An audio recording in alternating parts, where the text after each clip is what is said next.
조인섭 변호사의 상담소.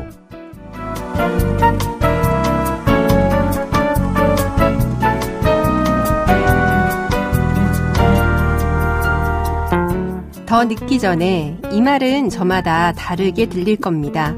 가슴에 꿈을 품고 살아온 사람에겐 바로 지금 도전해보라는 응원으로, 또 건강을 돌보지 않았던 사람에겐 이번이 마지막이라고 하는 경고로, 마음 따로 말 따로인 사람에겐 솔직해질 수 있는 주문처럼 들리겠죠. 응원도 되고 경고도 되고 또 주문도 되는 말, 더 늦기 전에 여러분은 어떤 걸 하고 싶으신가요?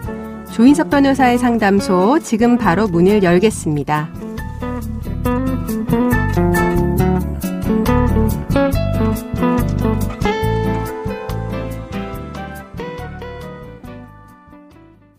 내 인생의 주인공은 당연히 나인데 내가 나를 조연으로 둘 때가 많은 것 같습니다. 그래도 다행인 건 우리 인생은 드라마와는 달라서 방송 회차가 충분히 남았다는 겁니다. 자, 인생이라는 드라마를 가득 메우는 주인공이 되어보시죠. 조인섭 변호사의 상담소, 오늘은 리얼극장 데이입니다.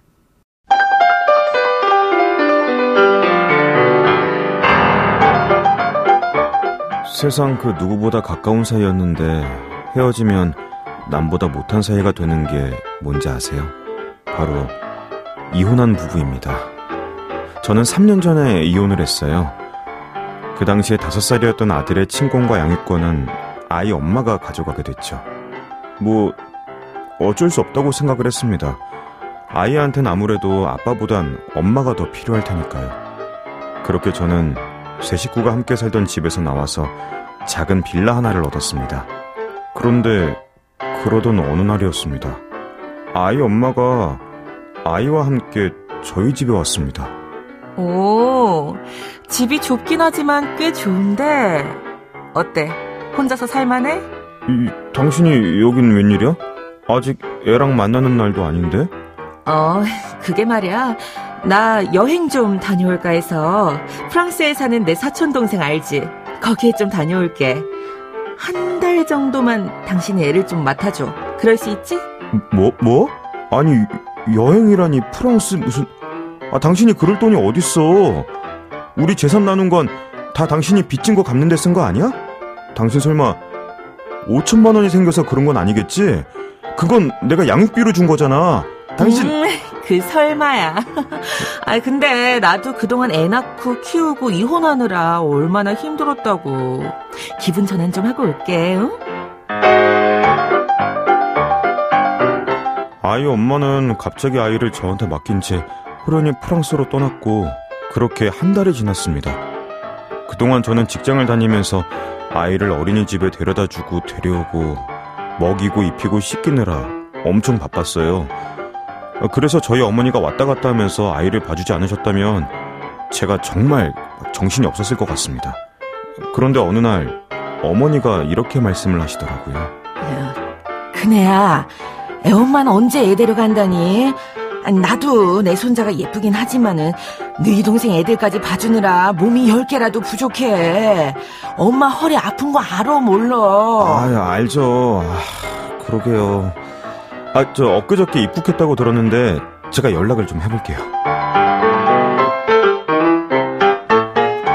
봉주, 당신 무슨 일이야? 무슨 일이긴, 몰라서 물어? 애 언제 데려갈 거야?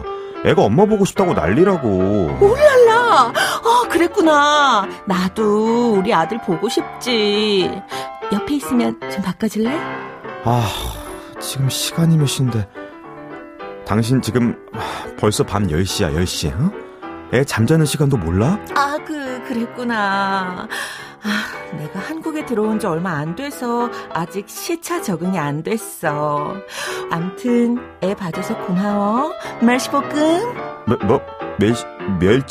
멸치볶음 같은 소리 하고 있네. 당신 내일 저녁에 애 데리러 와. 나 기다리고 있을 테니까. 알았어. 아비앙 또 곧 만나.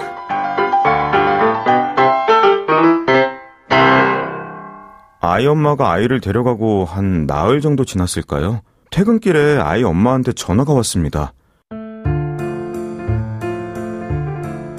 급한 일이 있다면서 자기 집에 오라고 하더라고요. 저는 아이한테 또 무슨 일이 벌어진 줄 알고 막 엄청 헐레벌떡 달려갔는데 이게 웬일입니까? 아이 엄마가 커다란 짐을 저한테 내미는 거예요. 무거워. 당신 차 가져왔지? 이거 트렁크에 좀 실어봐. 필요한 것만 넣었는데도 이렇게 챙겨갈 게 많네. 아니 이게 다 뭐야? 이게 이사해? 나한테 말도 안 하고 어디 가? 아니 내 거가 아니라 애 거야. 이거 애 옷이랑 장난감이랑 책이랑 이것저것 챙겼어.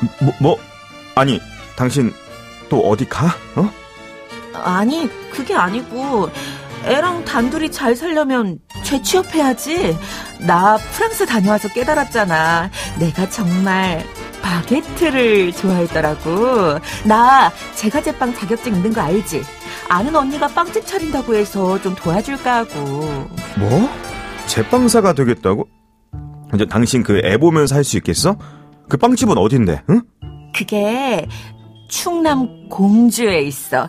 봉주와 공주. 왠지 운명적이지 않아? 그래서 말인데 내가 자리 잡을 때까지 애 좀 봐주면 안 될까? 애 엄마는 곧바로 저 공주로 이사를 갔고 저는 또다시 아이와 함께 생활하게 됐습니다. 처음엔 눈썹 휘날리게 집과 회사를 왔다 갔다 했지만 그래도 몇 달이 지나고 워킹파파 생활도 익숙해지니까 좀 할만하더라고요. 물론 틈틈이 아이 엄마와 연락도 했습니다. 애랑 잘 지내고 있어? 저 공주 빵집은 좀 어때? 거기 자리 좀 잡았어? 아직. 근데 조금만 기다려. 공주가 밤이 유명하잖아. 내가 끝내주는 밤빵을 개발했어. 가을만 되면 대박 칠 거야. 확실한 거지? 그리고 아무리 바빠도 애 얼굴은 좀 보러 와. 애가 엄마 보고 싶다고 야단이라고. 알았어. 내가 당신한테 너무 고마워하는 거 알지? 멸치볶음. 가을에 아이를 데리러 오겠다는 약속은 지켜지지 않았습니다. 그렇게 가을이 지나고 겨울과 봄이 왔고 몇 번의 계절이 더 지나서 5살이었던 아이는 초등학교에 입학을 앞두게 됐습니다. 울랄라, 우리 아들이 벌써 초등학생이라니 정말 신기하다. 당신 그럼 초등학교는 당신 집 근처에서 다닐 수 있는 거지? 그게 말이야, 아직 내가 원룸에 살고 있어서 어차피 애가 아빠랑 사는 게 더 편한 것 같은데 그냥 그대로 쭉 사는 거 어때? 네, 그럴 수도 있다고 생각을 합니다. 저도 어느 정도 각오를 하긴 했죠. 근데 그럼 제가 양육비조로 준 그 5천만 원은 어떻게 되는 겁니까? 그동안 못 받은 양육비는 또 어떻고요? 변호사님, 저 좀 도와주세요. 인생 드라마의 주인공들과 함께하는 시간, 조인섭 변호사의 상담소 리얼극장, 오늘의 주인공과 이야기를 나눠보겠습니다. 궁금한 점이 있으시다고요? 네, 변호사님. 사실 그 친권과 양육권은 아이 엄마가 가져갔는데 실제 아이를 키운 건 아빠인 접니다. 네. 벌써 3년이 훌쩍 지났어요. 근데 제가 좀 생각을 해보니까 제가 양육비도 안 받고 있더라고요. 지금이라도 받아야 되지 않을까요? 아이 엄마가 저한테 양육비를 줘야 될 그런 의무 같은 게 있는 거죠?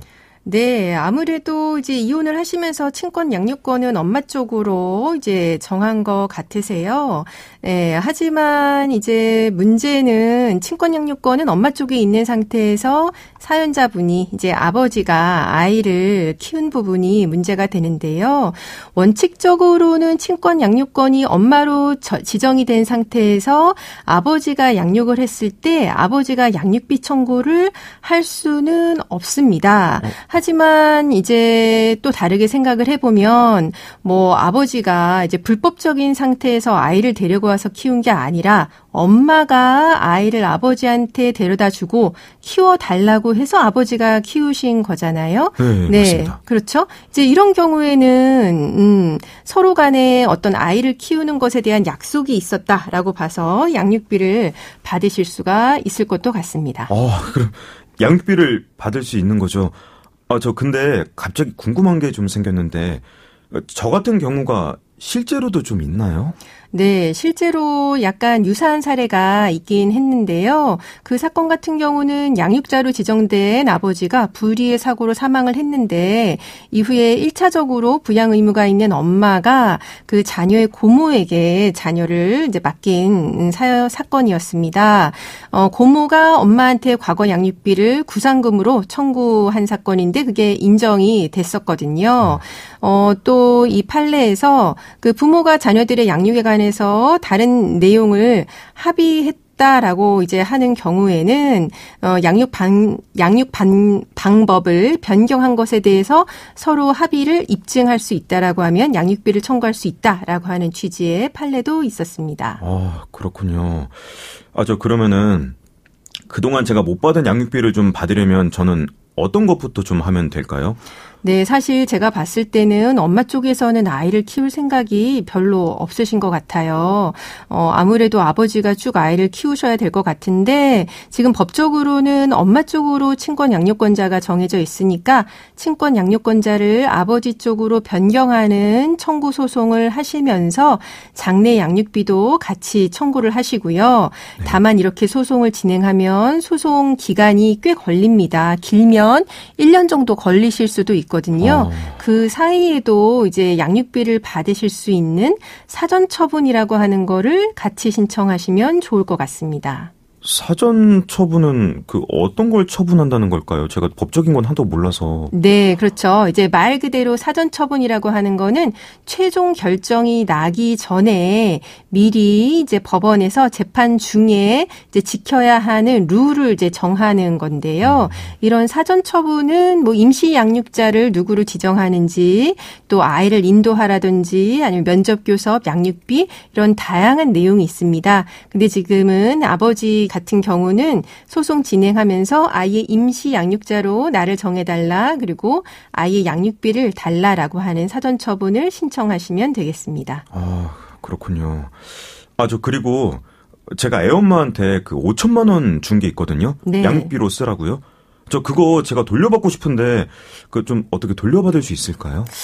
실제로 이혼을 하면서 아이를 키우는 쪽에 재산 분할을 더 해준다던가 이제 양육비 쪽으로 재산을 넘겨주는 경우가 지금 꽤 있습니다. 그런데 이런 부분에 대해서 합의서에 아니면 조정조서에 제대로 표시가 되어 있지 않다라고 하면 이후에 상대방이 아이를 키울 수 없다라고 하면서 돌려보냈을 때 재산 분할의 합의를 다시 번복하자고 하거나 아니면 준 재산을 돌려달라고 하기는 좀 어렵습니다.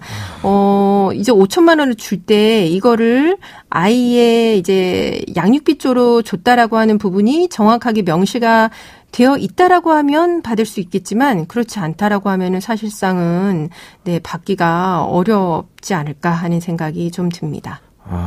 그렇군요. 네, 변호사님 감사합니다. 네.